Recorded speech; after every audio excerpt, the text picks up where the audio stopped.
Welcome back to another video, ladies and gentlemen. Let's talk about ILUS. Sunday Fun Day here. I want to talk about something very important about ILUS. There's been a lot of people calling AITX a scam as of late, and even though it's far from a scam, it's a stock that I will defend because I followed it religiously since 2021, since it's ran up just like Ilus did. And the point I'm trying to make here between AITX and Ilus, yes, they've both come down. Yes, one of them has bottomed out. We'll see if Ilus bottoms out down here at 0055s. If not, we're going to come down possibly as low as 002s. That would not surprise me with that PR that they dropped recently where Nick Link made it pretty clear they're going to continue to do what they're going to do, what they've been doing for 3 years, which is a whole lot of yapping and a whole lot of following through on the business side. The shareholders have been getting destroyed since 2021, so they have done really nothing to make sure that the shareholders actually do make money on their positions. They can talk all they want. Talk is cheap. We know that. That's unfortunately how they are. But if ILIS is called a scam, it would be very hard to defend it. It would, because look, I'm going to be real with you. If someone calls ILIS a scam, I would not blame them because if you look at the history of the stock since 2021, again, it just continues to go down lower. And if as long as they continue doing what they're doing, yes, the business will grow, but the shareholders get destroyed. That has been the story. That is the story, my friends. What makes AITX different from ILIS is the story with AITX is you got a CEO that communicates. They're always giving updates. They're always communicating. The CEO doesn't pretend like, oh, I'm so busy that I can't even bother to give you any kind of an update. None of that BS. It's 2024. There's no reason a CEO or anyone for that matter should not be able to communicate with someone in this day and age. Seriously, think about that for a second. With that said, on the pessimistic side, I started with the pessimistic side of things just to get it out of the way. We'll end the video on a positive note. I wanted to start with the pessimistic side. If they continue doing what they're doing, I have to believe that shareholders are going to continue to get destroyed and they're not going to make money. And if you called ILIS a scam, I would not blame you. I mean, seriously, 3 years of the business growing, that's cool, but shareholders aren't seeing any return. If anything, they just continue to get destroyed as it comes down lower. So, with the pessimistic side out of the way, if this continues and you're a shareholder in ILIS, you're more than likely going to get destroyed. The kind of like Sybil shareholders are kind of destroyed right now, and they have to hope that something changes with Sybil. Same thing with ILIS. So that is my pessimistic prediction.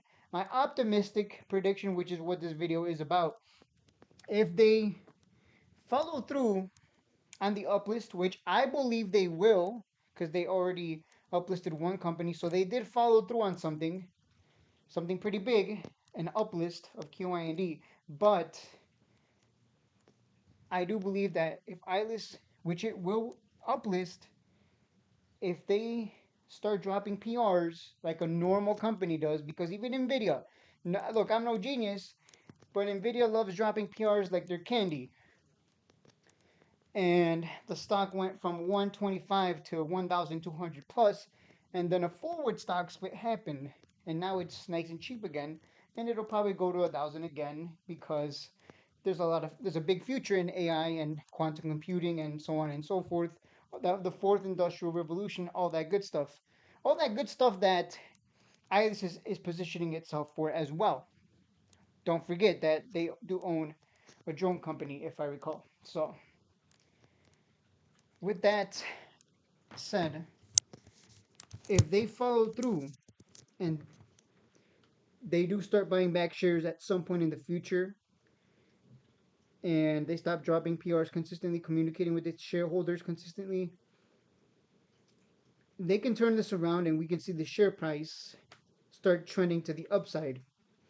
slowly but surely going higher and higher. But they have to make that change. If they don't change anything, like they said in their previous PR in that video that Nick Link came out with, if they continue the trend, expect this trend to the downside to continue.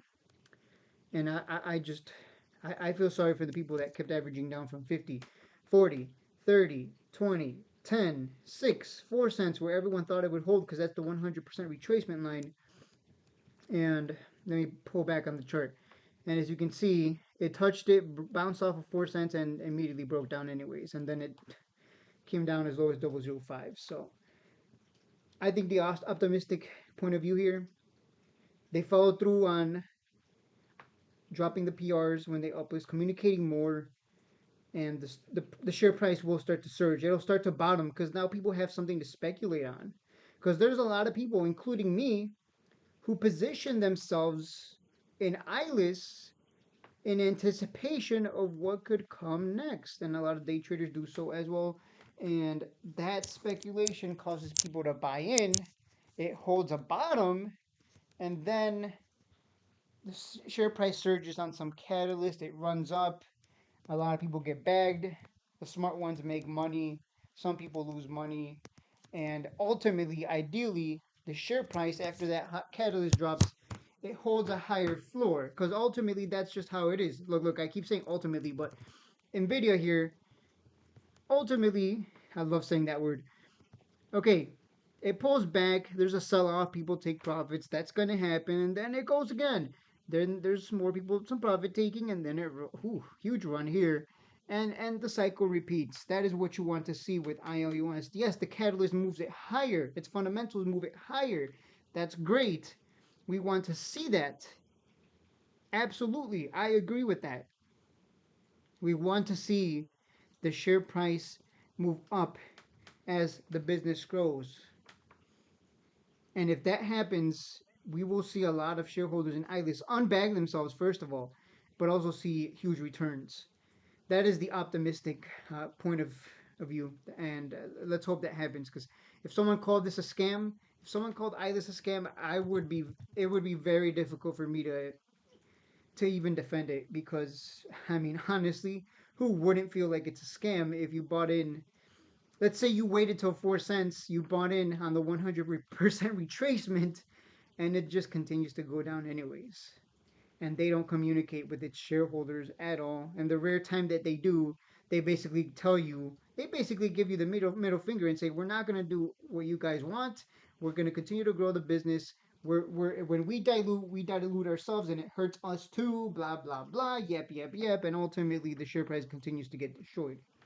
Because again, they refuse to do what a lot of normal companies do, which is, hey, let's communicate with their shareholders because they are important. They're so important that we want to communicate with them consistently. So I don't know. I think it's kind of disrespectful that Nick Link just basically said like, yeah, we're not going to communicate, even though you see big boards communicating all the time. So I don't know. Those are just my thoughts. Sure, I agree. There are some companies out there that don't communicate, but those their share prices kind of tend to go nowhere. Apple communicates all the time. Nvidia, Microsoft, you name it, and they're over here. I think if you called ILIS a scam, I would agree with you. Optimistically, if they follow through on being an actual big board and behaving like one, this stock will start to slowly but surely creating higher floors, and everyone can win at that point. Because who doesn't want to trade an uptrend? It's easier to trade an uptrend than having to bottom fish, as some people like to call it. And I don't know, I guess I'm a little frustrated because it's like, man, I can't imagine being along in this, watching that most recent PR and being told, yeah, we're not going to communicate with you guys. Sorry, we're going to continue to grow the business. Don't worry, it hurts us too. Like, but really, who do we care about? We care about we. We care about our money. We want a return. That's why we got in it. It's been 3 years, so if you're willing to hold 20, let's hope it works out. But until they start communicating, and I'll continue to pound the table on that. This is the biggest problem with ILUS: communication. If you don't think it's a problem, then enjoy enjoy this stock as it continues to fall lower and lower. Day traders and swing traders, they're never going to go. They're never going to go. They're always going to be around. Doesn't matter if it's Nvidia, Microsoft, Sybil, doesn't matter the stock. They are always going to be around. And they're good for the markets anyways. Everybody wins when this thing starts trending upward, and I think that will happen when the PR start dropping. Because you want to know something, you know what? You want to know something funny?